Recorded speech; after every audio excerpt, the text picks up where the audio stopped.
Assalomu alaykum barchaga. Alhamdulillah, mana biz dengizimiz. Kruiz sayohatimizning 5-kuni. Bu Fos ko'rfazi. Biz hozir Aman davlatidan Qatar davlatining poytaxti Doha ketmoqdamiz. Mana bizning kayutamiz. Bu balkonli kayuta. Juda ham havo yaxshi.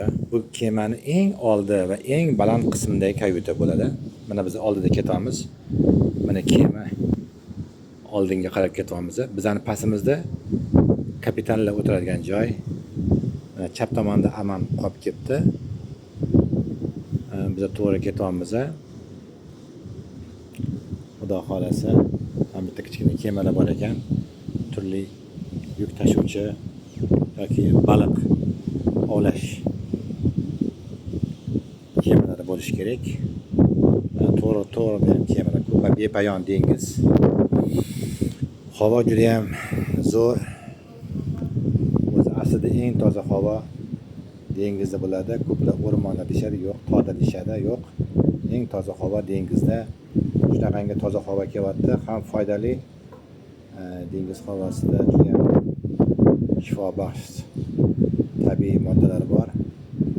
Mana shuni o'zi ham shifobaxsh. Havo almashyapsiz. Turli dengiz mahsulotlaridan tayyorlangan ovqatlarni yeyapsiz. Tinch hudud. Juda zo'r. Tavsiya qilaman barchaga. Muzaffar Qosimov.